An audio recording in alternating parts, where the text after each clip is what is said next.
All right. Well, it's 11:32 a.m. Eastern Time, so I'm going to get started. Again, my name is Rami Gaddis from Logix Academy, and I'm delighted to be hosting today's workshop of our continued virtual training series, which we're delighted to host. Today's workshop is brought to you in partnership with Bridges Canada and the Inclusive Design Research Center, as we share with you a really neat topic around providing solutions and tools for kids with complex learning needs around digital literacy and coding. I'm really delighted to introduce Christy McDonald and Leanne Husk, who will be facilitating and leading our workshop today. Again, I'll be doing a brief introduction around the series and then delving right into the workshop. As most of you are continuing to join us on this workshop series, again, my name is Rami from Logix. Logix is a Canadian organization based in Markham, Ontario, but we work with schools and school districts around the country. We do have 3 divisions in the organization. Logix Education works on providing resources and tools for educators, districts, and ministries of education across the country. Our academy works directly with students in and out of the classroom, and our Logix Robotics is a consumer division where you can see some of our solutions at retail partners, whether it's online or even at Best Buy, Chapters, Indigo, and other retailers that you may be familiar with. You've probably seen some of our solutions as a wide array of robotics and coding and makerspace solutions, from kindergarten, unplugged, all the way to really intricate solutions even used now at some post-secondary institutions in Canada. Today, we're going to be focusing on one of those tools, our friendly Dash robot, and how the team here has been really able to develop and continue to develop some wonderful tools for students with complex needs. Fundamentally to our organization, we're very focused on curriculum integration, both learning to code and coding to learn on a full scope and sequence of international standards for computer science education, as well as integrating these as learning resources in the classroom for math, science, technology, social studies, language arts, and provincial curriculum across the country. We do quite a lot of professional development in person when that was a thing, and hopefully someday soon when we're back in the classroom, and of course digitally. That's something we've been doing for a long time and continue to do today. Working with teachers and school districts across the country, and fortunate to be working with even provincial implementation through the Ministry of Education in Atlantic Canada. So that's really neat to see there. We do have a Logix community that all of you are welcome to join. It's a free educator community. Everyone can be a Logix teacher, where you can connect and collaborate with other teachers across the country online in a platform for you to share. We actually have a couple of discussion groups around Dash, coding, Minecraft, around fundamentals in microbits, so lots of different platforms and solutions that you may be using, so you can learn and share with each other. And then we have some levels of ambassador and innovator for folks who want to delve deeper. And lastly, as all of you know, today's workshop has been brought to you by the virtual training series, where we have hundreds of workshops on different topics available online for any of you to participate in, all for free. And we thank our many partners on that, from Microsoft to Wonder Workshop, MakeBlock, Intel, and of course, folks like Bridges, who are supporting today's workshop, and excited to share that with you today. So without any further ado, we're going to get started on today's topic. And again, I would like to give a warm welcome to Christy McDonald and Leanne Husk from Bridges Canada, who will be leading and facilitating today's workshop all around kids with complex learning needs and how we can provide tools and solutions for them to be able to code as well. So I'll hand it over to yourselves, Christy and Leanne. And again, I'm excited to learn alongside today and see how we can engage every student in the classroom and be able to see the wonderful tool that you're developing. So I'll hand it over to you. You can share your screen and get started. That's great. Thanks, Remy. Let me just, there we go. You seeing our screen now? We are now. Thank you. Great. Okay. So thanks so much for the introduction, and welcome to all of you. Ramy has already invited you to tell us a little bit about yourselves in the chat, because we're always interested in knowing where you come from, what your role is, the students that you work with. So if you haven't done that already, please take a moment to do so. As Ramy said, Leanne and I are from Bridges Canada, and Leanne, I'll introduce myself, and then if you want to say a few words as well. My name is Christy McDonald, and I am an assistive technology and curriculum specialist at Bridges Canada, and have been now for, about 12 years. And one of our many projects is this exciting coding project. Prior to working at Bridges, I was an educator, a teacher in the classroom for many years, from K to grade 8. And spent some time also as a special ed resource teacher, supporting students with a wide range of needs, which really is what led me to Bridges in the first place, because as you may know, Bridges is passionate about including all students in all learning experiences. So I'm thrilled to be here today to talk to you about one of our passions. And I'm Leanne Husk. I am an education technology instruction specialist with Bridges. Prior to this life, which seems a lifetime ago, I was a social worker and an EA. I spent a few years in elementary and a number of years in secondary, and then I had the opportunity to join the Bridges team. So that was a really exciting change for me. Then followed that up with a learning disabilities specialist, and now get to work as part of my role at Bridges on the Coding to Learn and Create project. And I've been doing that for a couple of years now. We just prior to the project, we started to do some work with another colleague at Bridges, Susie, and then we'll explain the rest about the grant as we go along. But it's great to be here and to be able to share with everyone. So thanks so much for joining us. At this point, I think I might turn off my video, just in case. I find it a wee bit distracting, and then we're going to jump right in. Okay. So we've already asked you to tell us who you are. Before we jump in, we want to tell you about an exciting giveaway that we are providing for participants today. We are giving a voucher for one of our accessible coding kits for Dash and Dot. And this kit includes all of our printed lessons and curriculum guide, as well as a USB chock full of lesson materials, activities, vocabulary cards, tip sheets, adapted materials, and much more. Some of those materials you're going to see highlighted today, so stay tuned.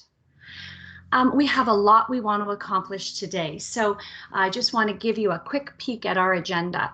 We're going to start with a story about a student named Dylan, and then we're going to talk about the diverse classrooms that many of us find ourselves in, and discuss the characteristics of students with complex learning needs, so that we're all on the same page. And then we're going to look at the benefits of coding for students with complex needs. We want to introduce you to the Coding to Learn and Create project that we're so excited about. And then we're going to identify some of the barriers that we know face these students with complex needs. Then we'll share with you our approach to addressing these barriers, the Universal Design for Learning approach, and share with you some examples from a typical lesson that are included in these in our coding kit, where we will highlight some classroom and camp examples. So you'll see some of the kiddos that we've had the privilege of working with.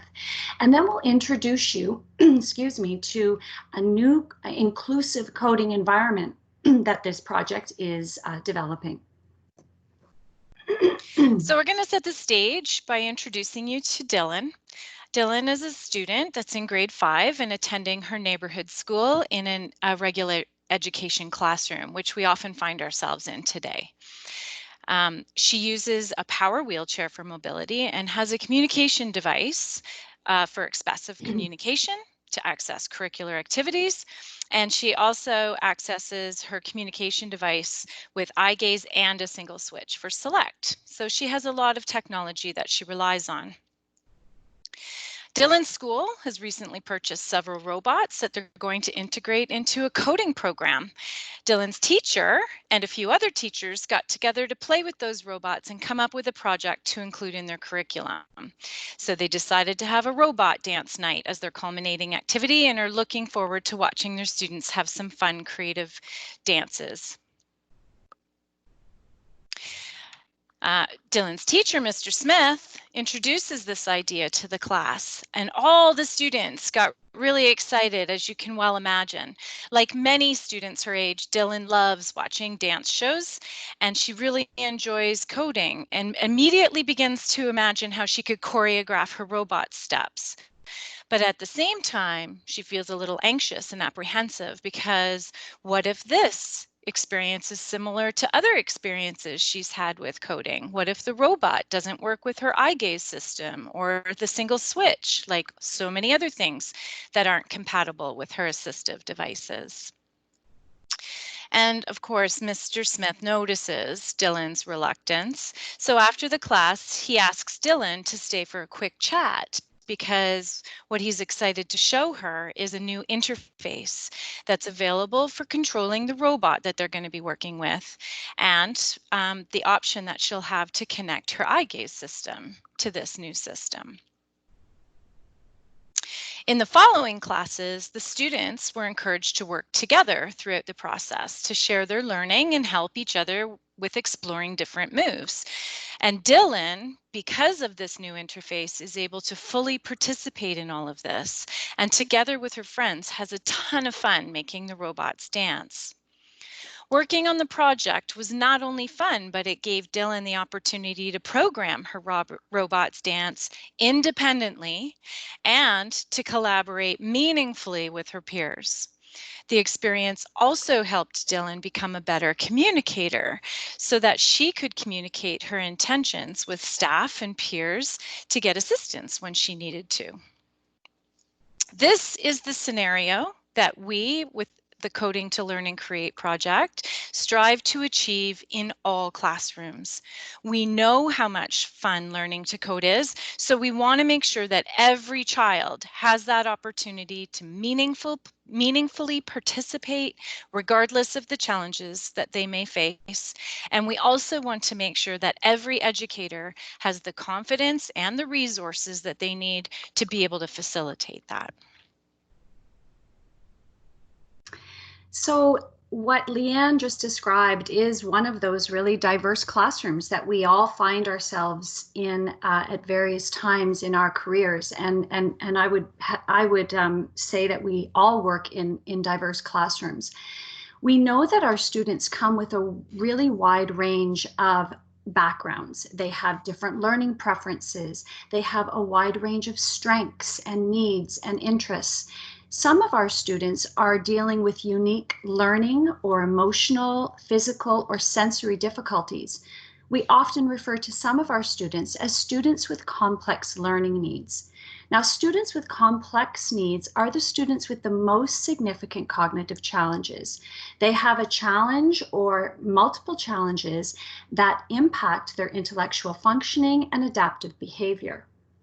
Now, when we talk about students with complex learning needs, we need to keep in mind who these kids are. And so they may experience some or all of the following challenges. They often experience communication difficulties, both receptive and expressive. They frequently lack vocabulary knowledge, which impedes their ability to acquire new learning. They experience cognitive challenges and often have difficulty focusing or attending for periods of time. They may experience a wide range of physical or motor challenges and experience sensory or medical needs. Almost all of these students face attitudinal barriers everywhere they go.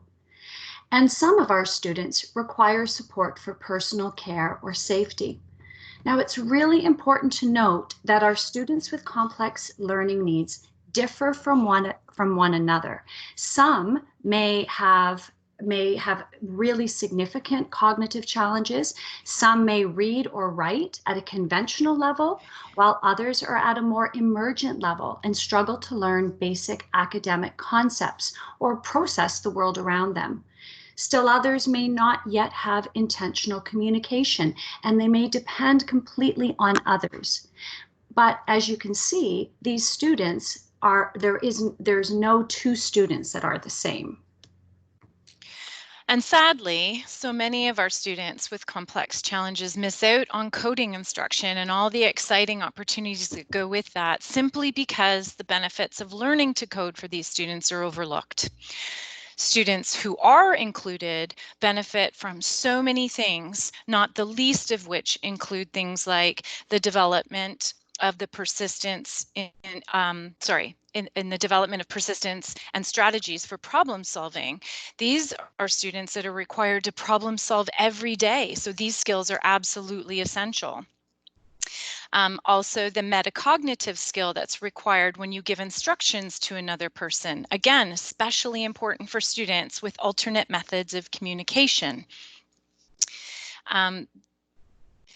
They will also inevitably develop confidence in the use of their technology, which is also especially important for many of our students who will need to depend on technology for the entire duration of their life. And of course, how great does it feel when you create something on your own successfully? That sense of accomplishment just feels great. And we want to make sure that our students have the opportunities to feel that as well. And finally, a sense of belonging is a feeling that every student strives for, especially at school. And all of these things can happen during a typical coding experience in a classroom. So those are just some of the reasons why we have started to think about coding instruction a little bit differently, and we look at it with a balanced approach, much like Rami mentioned earlier. On one side, we have the elements of learning to code, and then on the other side, we have coding to learn. And while learning to code may not be a priority for some of our students with these complex challenges, the coding to learn stuff certainly is. And many of those skills that are learned during coding can certainly be applied and useful in their daily lives.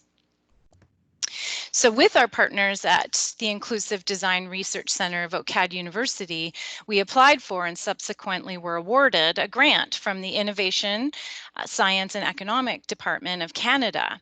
And we started up the Coding to Learn and Create project. And this project is a 3-year venture where we are dedicated to developing resources to support adapted instruction, developing accessible materials for existing popular applications, and to develop a new accessible software interface that addresses physical, cognitive, and visual perceptual barriers. We're about 1.5 years into that 3-year project, and now we have just finished the development of our fully accessible coding kit for Dash and Dot. So you might wonder, why Dash and Dot? Well, when we began, the first step was to determine which applications we wanted to focus on. 3 years is not a long time, and there's a lot of stuff out there. So a lot of consideration went into what was already popular in the classrooms, because we were already seeing opportunities slipping away from our students in the rooms of very eager and enthusiastic early adopters, and we wanted to make sure that we could change the course of that quickly. And then we also considered other available tools that were on the market and that maybe not be really seen infiltrating the classroom implementations yet, but based on what we had experienced with them and what we knew about the product, maybe they should be. And then finally, we took a look at every one of those tools that we decided to start with and examine them carefully to uncover all of the potential barriers that they presented our learners with, and then start to develop the scaffolds that they would require to overcome them. And while many of our early adopter teachers were doing awesome things in their classroom, it was clear to us that many of them simply didn't either have the time or the resources or maybe even the understanding to create appropriate and meaningful and accessible participations for our students with complex challenges so that they could be creators. Sometimes they were participating, but it was in a way that allowed them interaction, but not with meanings. So for example, they might have been handed an iPad and told which blocks to drag out onto the interface, but they really didn't understand what they were doing. And most often, unfortunately, we were noticing that because of that lack of understanding or resources, that many of our students were either being relegated to just watching a group in the class participate in a coding activity or removed from the class entirely to another activity. So if our goal was to make our students with challenges participate in coding activities as active creators, just like their peers, so not observers, not end users, but actually active creators, the examination of the robot and the robot's interface was a crucial step. We needed to figure out what was required to ensure that our students could actively participate in a meaningful way. So we took and considered 5 major barriers to shape the analysis of that tool. So we started with fine motor. So things like, are they required to tap and drag or pick something up? Cognitive barriers. Do they have enough prior knowledge? Will they be required to do multiple steps? Will they have to hold on to a piece of information and carry that into another step?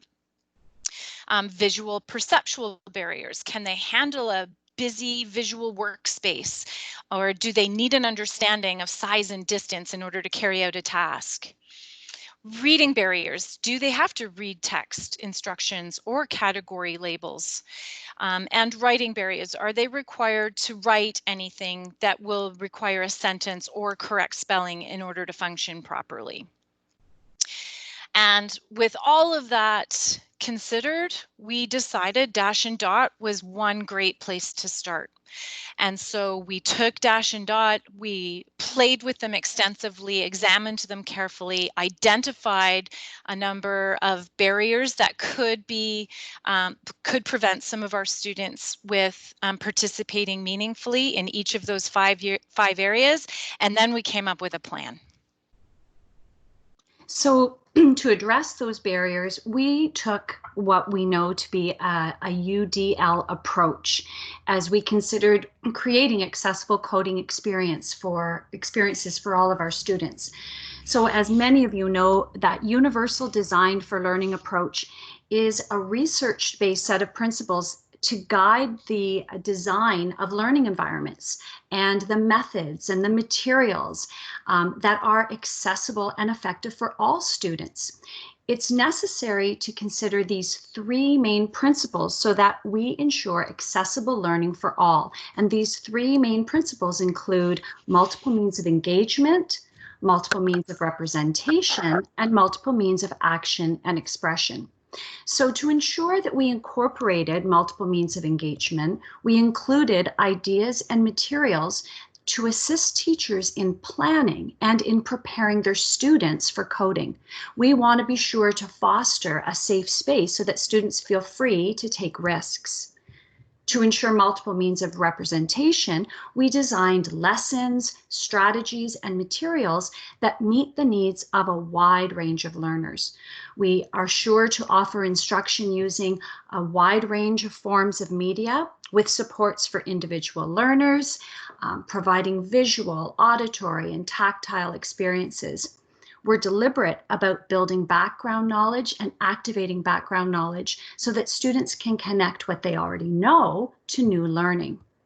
Now, we know that learners differ in the ways that they can navigate a learning environment and then express what they know. And we know that there's not one means of action and expression that will be the best for all learners. So providing options for action and expression is really essential. So we've created adapted materials that allow students to access and demonstrate their learning in a wide range of ways, and we've built in scaffolding to ensure that that happens. So we looked at these areas in this way. As we considered multiple means of engagement, we focused on how to assist teachers in their planning of coding lessons. When considering multiple means of representation, we focused on developing adapted materials and strategies for the instruction. And then to ensure multiple means of action and expression for all students, we created those adapted materials. So let's take a closer look. To help prepare students for coding, we might use a social script or narrative that helps them understand what's going to happen during those coding lessons, who will be involved, what they may be expected to do. We find that this really helps to reduce anxiety, and it gives them the confidence to try something new. We're careful to provide supports for both receptive and expressive communication, such as picture-supported vocabulary cards or core vocabulary and specific vocabulary related to coding. To help students to acquire new information, we designed detailed lesson plans that include clear incremental steps and scripts. This kind of support really helps our teachers who may be new to coding and their students. Lesson activities are provided in both digital and print formats. Teacher and student tip sheets provide guidance and reminders for students that help them participate and solve problems in an effective way. To ensure that all students can demonstrate their learning in meaningful ways, we've created activities that support students with motor challenges and allow for alternate access, such as switch or eye gaze. Access is really the key here. So the use of auditory feedback, visual supports, all of these things really build independence in our learners. Planning materials are provided in different formats to ensure that each student remains engaged in the thinking and the planning steps of coding. These materials and the way that the students use them really provide a window into their understanding so that teachers know where they may still require support. We've also included a range of scaffolded supports during application. So pictured here are examples of these supports. Colored bracelets to help students remember their left and right, symbol-supported reference cards. All of these things help our students to remain engaged and also to be more independent.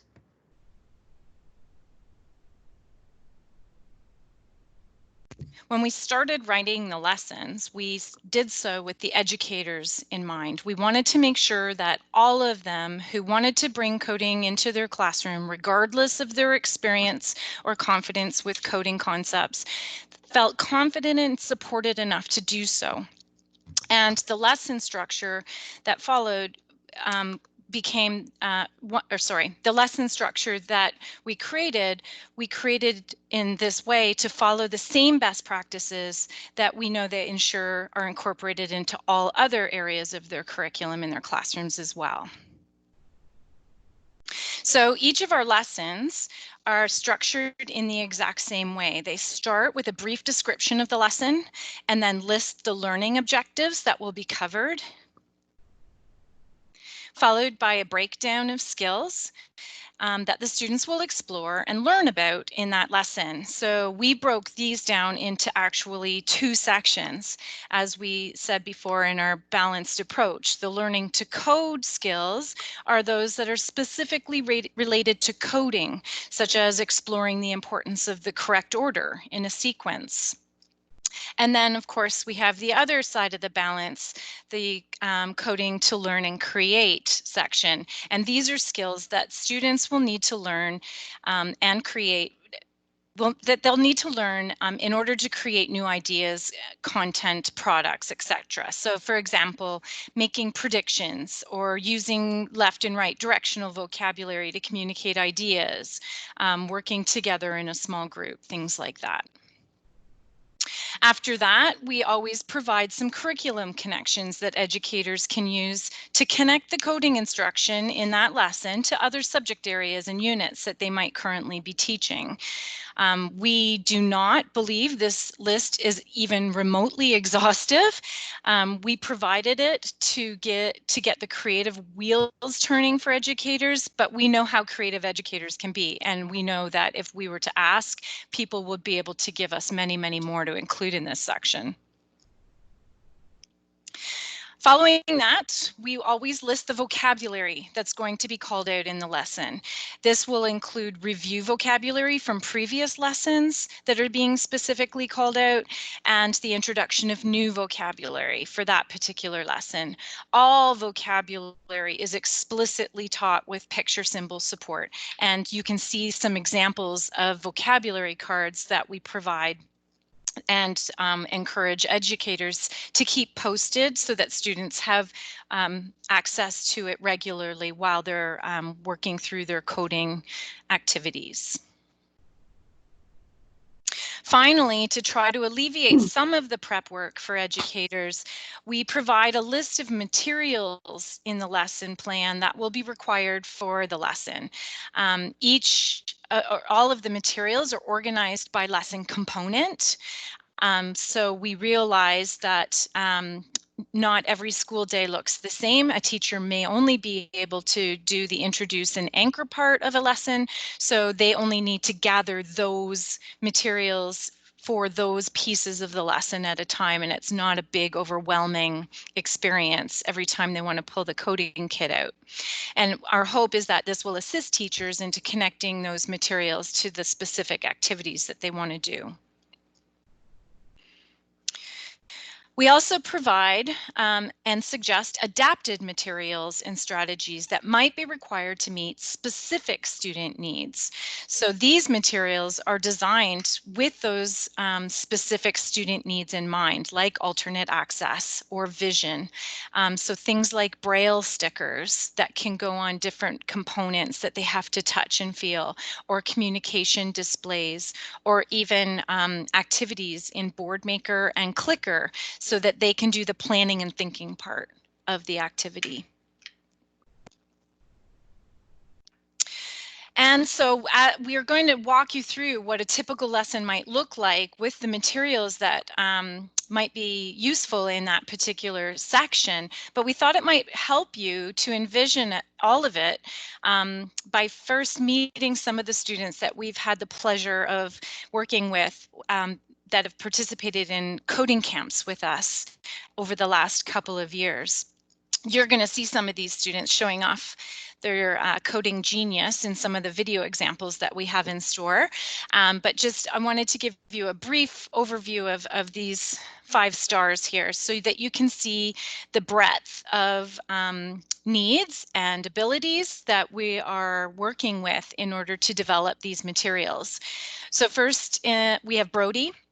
Brody's nonverbal and does have some significant motor and posture challenges. In fact, he can only see up and to the left, really, really close up. So things that are far away, like Dash that's going across the room, poses a difficulty for him. He does have a severe cognitive delay, but that severity is unknown. He can he's super pleasant but gets really tired really quickly. But really, really enjoyed working with the robots. Then we have Josiah. Josiah is verbal with some echolalia. He has a lot of difficulty with transition and initial engagement, but once he's in, he's all in. He does have some attention difficulties as well, but he's so bright and he's so sweet, and he was a joy to work with for the week. Ahiel is also verbal. He also does have some echolalia and also experiences some verbal tics, especially when he's anxious, and he does experience anxiety during transitions and when he's trying to express himself, or if there's too much sensory going on around the room. and he has some difficulty with attending and regulating his behaviors. He's also a non-reader and writer.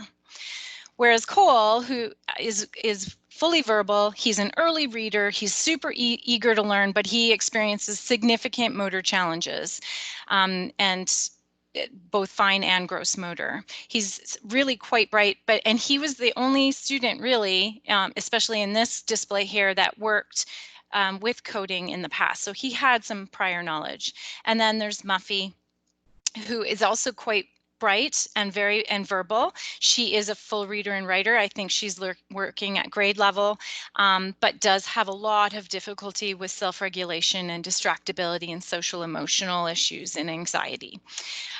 So you can see just with these 5 students, the wide range of abilities that we were trying to adapt our materials to. So with that really diverse, awesome group of students in mind, I want to take you through a typical lesson. So as Leanne said earlier, every lesson begins with an introduce section.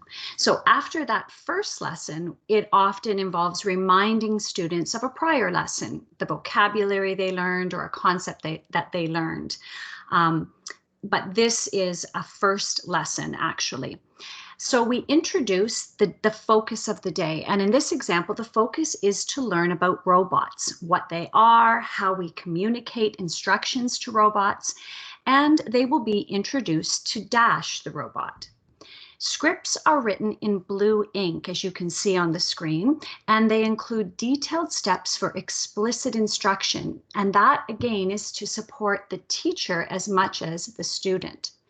Pictured on the right are some of the materials that might be used during the first Dash and Dot lesson. Vocabulary cards, symbol-supported poster that guides students about how to care for robots, an engaging picture book to build some background knowledge, and a short YouTube video about robots.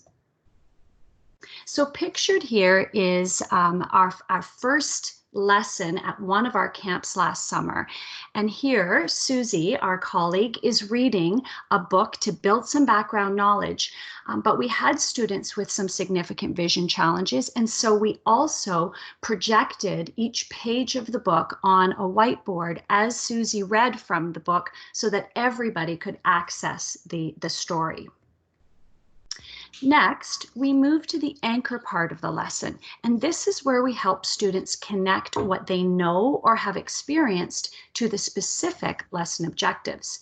This section's all about activating or developing the background knowledge they're going to need to acquire the new learning. So in this lesson, which is lesson 4, students are introduced to the concept of programming by creating a sequence. So during the anchor activity, we remind students that they already know quite a bit about sequences because they use sequences every day during many tasks. So we talk about why we need to follow sequences in a specific order and how we fix things or debug when the steps are out of order. So the anchor is always done as a whole group activity so that students can benefit from each other's knowledge and work together. Teachers can choose to use the printed sequence activity that is shown on the screen, and you'll notice they're picture supported, or they can use the digital activity that we provide and project it on an interactive whiteboard. So in this video, and this was taken during one of our summer camps, we're using one of the digital activities so that all of our students could clearly see the steps and the choices of the sequence. Now in this group, you'll notice that we have students who communicate in different ways. Some are verbal, some are using communication tools, some participate using gestures, and all communication attempts are encouraged and acknowledged.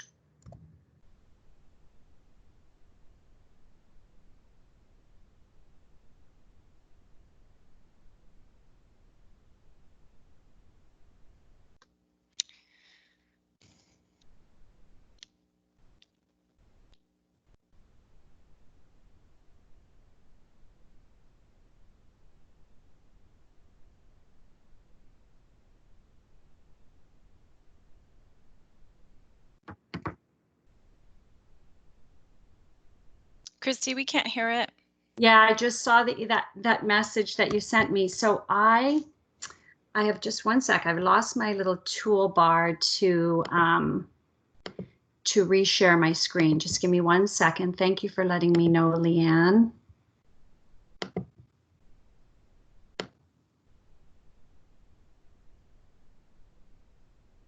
Okay.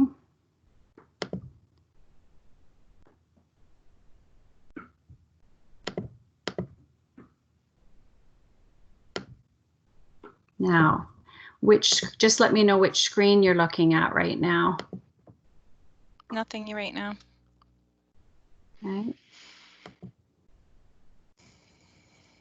Sorry about that. Okay, let me get back here. I've got lots of options. My problem is that I am losing my Teams toolbar every time I try and share my screen, so just bear with me.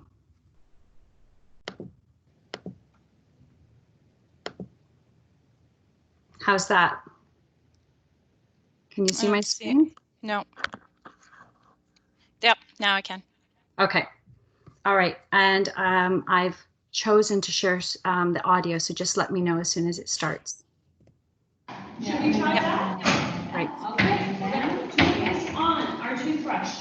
Next, what do you think we'll do? Will we rinse our toothbrush or brush our teeth? Brush our teeth. Brush our teeth? Both of us brush our teeth.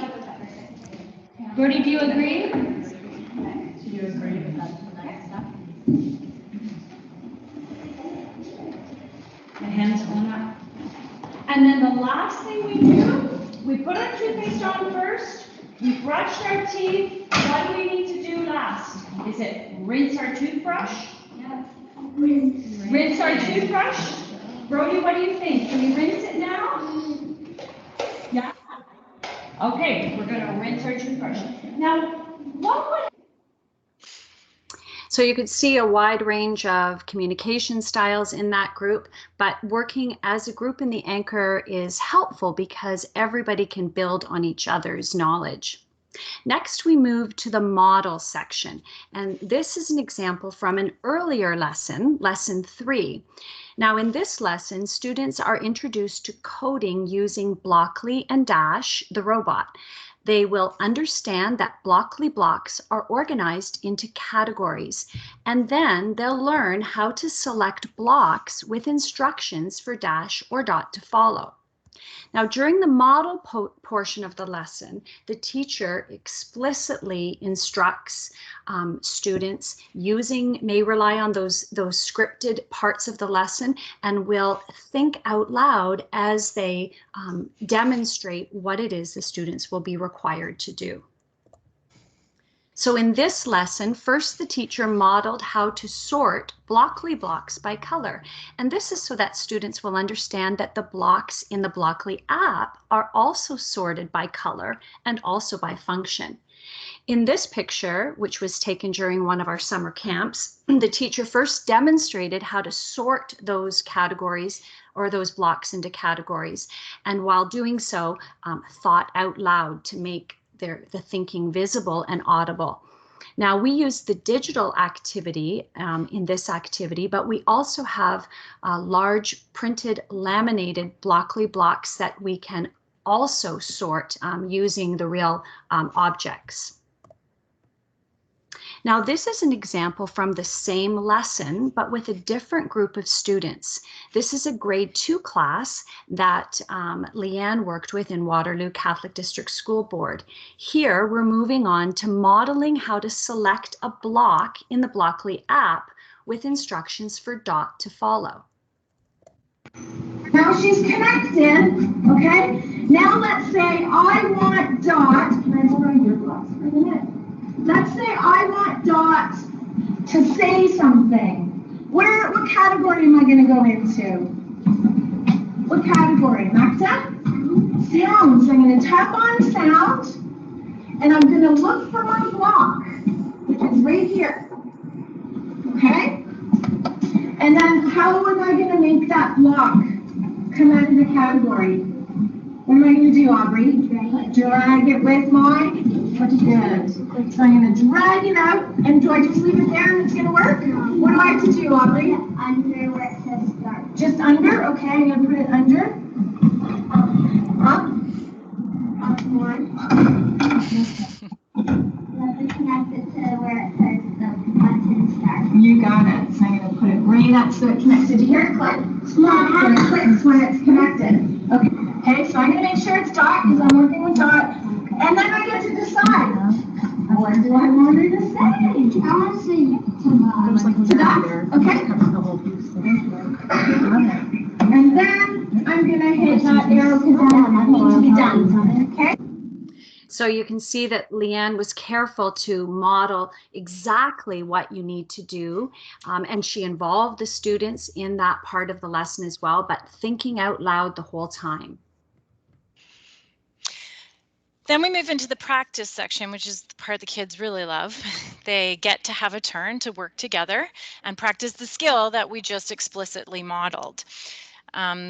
Individual practice materials are often provided so that all of them can do the planning and thinking. So if the practice activity actually is executed on the iPad, even if they're working in partners, they can both be busy planning, one maybe on the iPad and one with the individual materials. And then even if they start with the individual materials, they have their plan in front of them. And when it's their turn to use the iPad, they can just do what they've already planned out. This strategy fosters engagement for all of the students. It keeps them all busy at the same time, and it can help teacher assess their understanding informally because they can walk around and they can see their plan laid out on their desk. We often will provide tips and reference materials at this stage of the game too, to provide some support and allow them to build independence as they work through and just refer to tip sheets as they need to. In this example, this was our grade 2 class, and our friend Lucas there is working with his Cracker Jack partner Jack to understand directionality. So they are going to learn forward, turn right, and turn left. Lucas's partner does a fabulous job supporting him. You're going to see that. At the beginning of this lesson, students were given left and right bracelets, the yellow and red bracelets. You're going to see in the video, Lucas forgot to put his on after recess. So unfortunately, you're not going to get to see how much he used them, but I can assure you he was using them constantly. And I can tell you that the week after this video was shot, the teacher had told me that he wore the bracelets every day for the whole week. And then by the time I had come back the following week, he had mastered left and right. So it was a really neat progress to see. This way or this way? What does that look like? No, Lucas. Tell me the direction. So what's this? No. Say it. Got it. So you go forward. How many? 1, 2. So how many times? Count them. Good job, Lucas. Yeah, good job. So now, turn right. Look at your bracelet. Do you have your bracelet on? Oh, you forgot your bracelet. On in a minute. And then, what was, look at them. 4. Yeah, count. 4. 1, 2. Triangle. Is it 2? 2. Yeah. And then turn. No. The other one. Yeah. Yeah. So turn this way. And then go. Yep. All right. 4. 1, 2, 3, 4. So how many times do you get home? You have to count how many times. 1, 2, 3, 4. So how many times? 4. And then this is He kind of loses them, but that's okay. I don't know if you noticed, but while he was walking those 4 at the end there, he actually said 4 forwards. The power of video is so wonderful. in reflective moments, but he said 4 forwards on his own, not prompted at all. His little partner just didn't hear him. So that was pretty neat.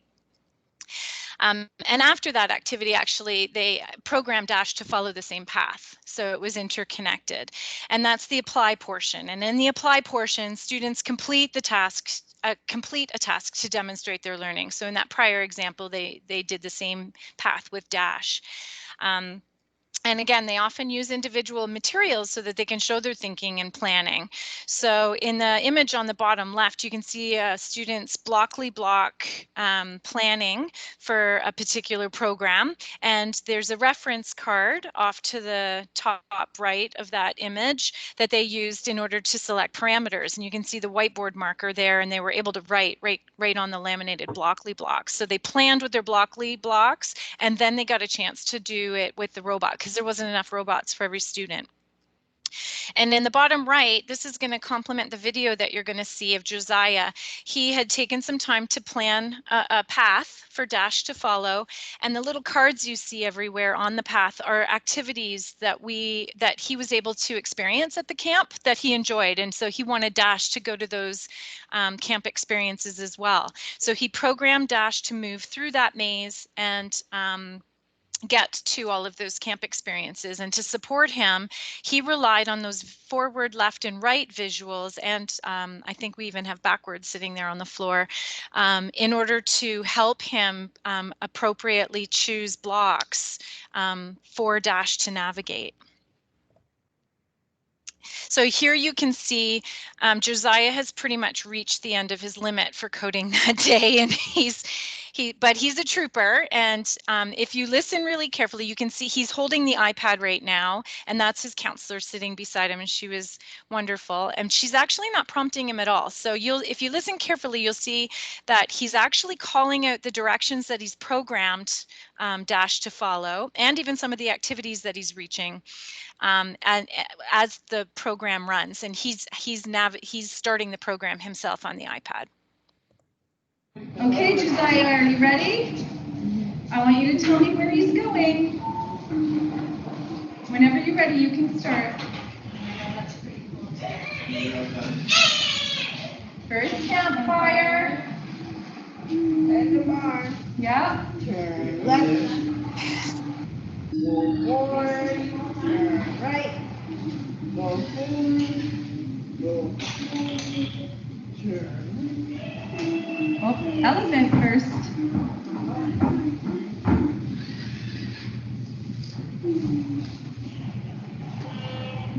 All right, you did it! In addition to the individual materials that we create to foster engagement, we also have created activities in BoardMaker and Clicker to make sure that students who require alternate access can also be actively engaged in the thinking part of the process to demonstrate their ideas. So while they might require support in creating the sequence physically in the Blockly application, it's basically just going to be a partner supporting them by transferring an already created code that they've generated in either Clicker or BoardMaker that the student has generated. The important part is the planning and thinking in our minds. So they can do that in these adapted activities independently or with little support, and then the physical part we can give them assistance for if that's required. And unfortunately, we don't have any videos of that being done with Dash and Dot because the camps we hosted last summer happened prior to development, and the co-design activities that we did in regular classrooms, we didn't have any students that had physical access needs. But to give you an idea what that is going to look like, we're going to show you a short video of Cole from our camp last summer, who has some motor challenges. He's going to use an example of a clicker activity that we built for another robot. And you can see that it's rigged up to his joystick so that he can do it independently. He's being prompted and taught about the interface, but he is actually completing the planning independently.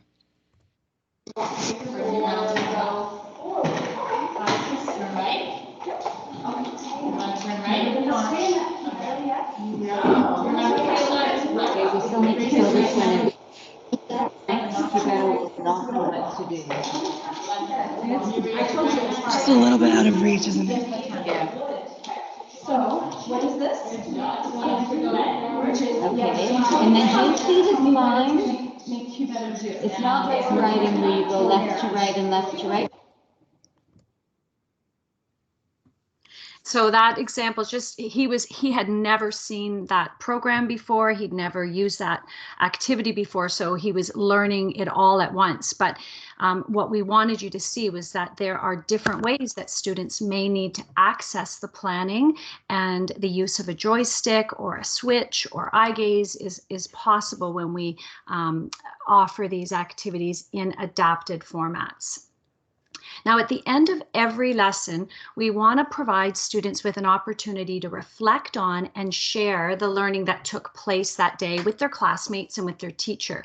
And we want to make sure that we provide ways for them to talk about what they learned. And so we make sure things like those picture symbol vocabulary cards and lesson materials are available. Sometimes they may have taken a video of the program that they ran, and they share that during the sharing portion of the lesson. We often ask them for feedback about how the activity made them feel. But it's a really important time of the lesson to come together again and reflect and celebrate what we've learned.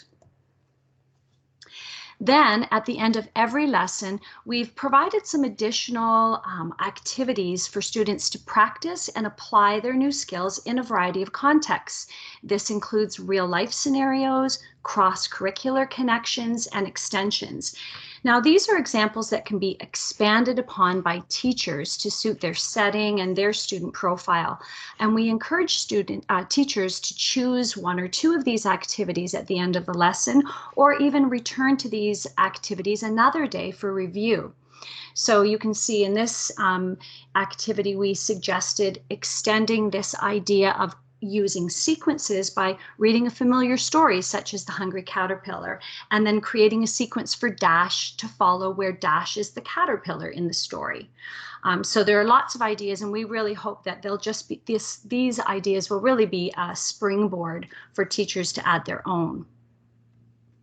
Now, finally, in our last couple of minutes, we want to highlight for you where we are in the Coding to Learn and Create project in developing the new accessible coding tools. The tools will be open source, and they're being developed that way so that community members are able to shape the direction of the tools. Our dream is that the new coding tools will be built in a manner that makes them customizable and adaptable. That way, educators or family members, for example, can customize a coding tool that will best meet the needs of their student. We have a little slide later to show you some designs for customization. We want the new tools that we build to work with existing devices and infrastructure that are currently being used in schools, such as robots. And in this way, students using our new tools will be able to use many of the great existing products that their peers are using right now. And we want our new coding tools to give students a new means for creative expression. So we're building features to support students in collaborative arts-based activities, such as drawing and making music. So to begin exploring what the new coding tools might look like, our partners at the IDRC began work on a coding environment prototype. So the prototype is not an end product. It's something that will help us to build the real coding tools a little later in the project. The prototype helps make our early ideas concrete so that we can test them out and then quickly evolve and iterate. The plan is to build a coding environment with multiple interfaces or notations for programming, such as textual and symbolic. And this prototype has enabled us to test software architecture to support this. The prototype has also enabled us to build some initial integration with some existing robots. So we have some early implementation with Dash. It also enables us to make an early start on integrating and working with assistive technologies that students may already be using so that we can provide the best possible experience.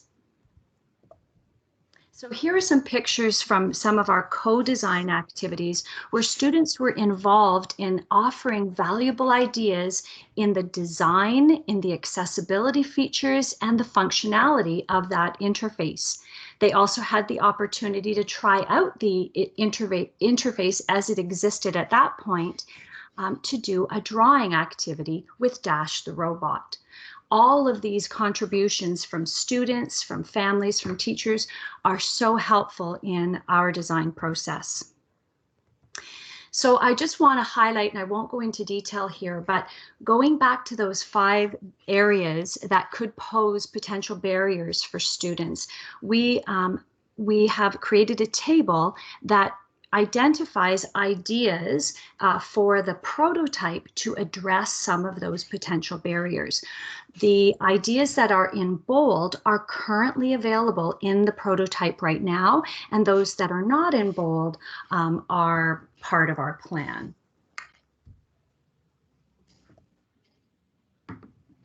So this is about, or sorry, Leanne, I know you're about to demonstrate the prototype. I do recognize it is 12:30 Eastern already, so I just want to give everyone a chance. I'm really excited to see the demo right now, but of course we understand your schedules and respect to everyone's time. If you have to sign off at this moment, we completely understand. Otherwise, we'll spend a few moments to watch this demo, and hopefully with all of you who have attended, we'll be able to share maybe a video of the demo after. Yeah, excited to see the demo, but just wanted to give everyone a chance in case they have to run to another meeting or presentation to do so. Thanks, Rami. I know this, you may, if you spend any time with Leanne and I, you'll notice that we love to talk about this.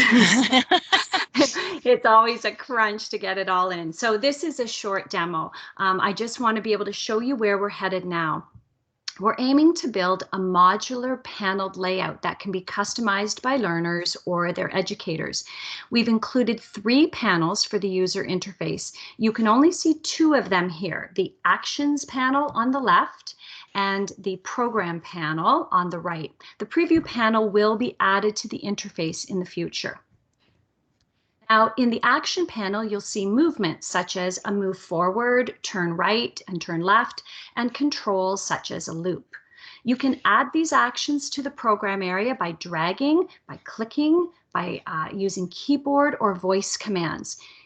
Each of the actions has a menu that includes features such as adjustable parameters or reordering the actions in the program chain, delete, and making comments. For example, you can change the number of steps for movement or the angle of turns.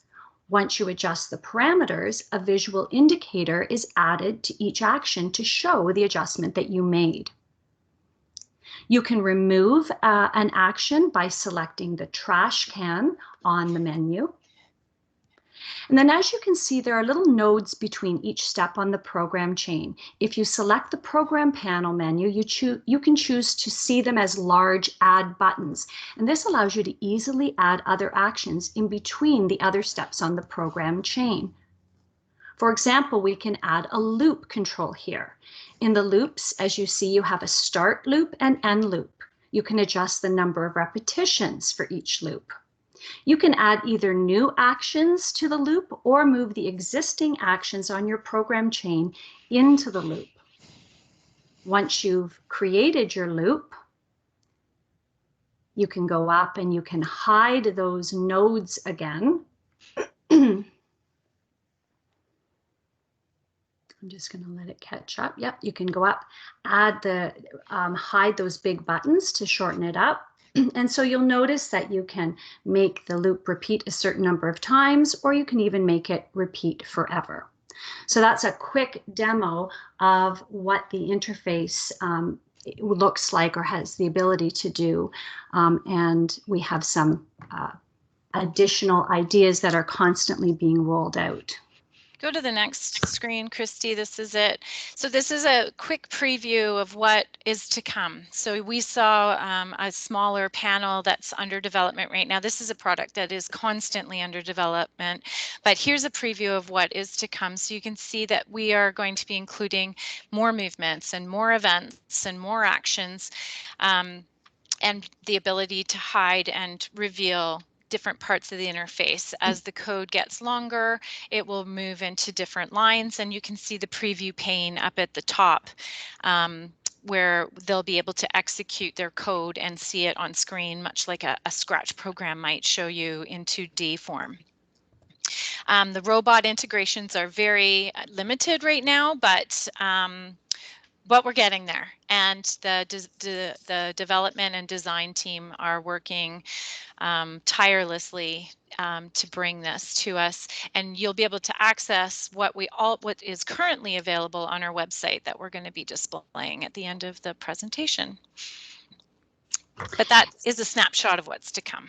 Right. And of course, the whole goal of creating an accessible interface is so that right from the beginning, all of our students will be able to take part in the creation of these coding sequences and create artistic activities without having to rely on people like us creating adapted activities for them. So that's our ultimate goal. So if you have hung in with us past the time, we thank you so much. I want to remind you that we have this awesome giveaway for you. We have one other session that we're doing, and we will be making a draw from the participants. And so we'll email the winner after our final webinar next week. If you have any questions, please don't hesitate to email either Christy or myself. We're, like Christy said, we love talking about this. So feel free. We can answer your questions. We can direct you to other resources or give you a heads up of what's to come. But we welcome it all. And if you're interested in following along with this journey that we're on, we'd love if you check out our codelearncreate.org website, which is going to highlight some of the exciting developments. It's where you can receive project updates. You will gain access to our repository, which has some free materials. And we'd love to hear from you. So join us on your social media platform of choice, or get in touch with us by email. So thank you so much. If there are people that would like to ask questions, Leanne and I are happy to stick around. That's awesome. Thank you so much, Christy and Leanne, for sharing this great resource. It's so wonderful to see the work you've done so far, and I'm sure as you continue to work on this project, bringing in these tools to support every learner. So again, thank you so much for your time.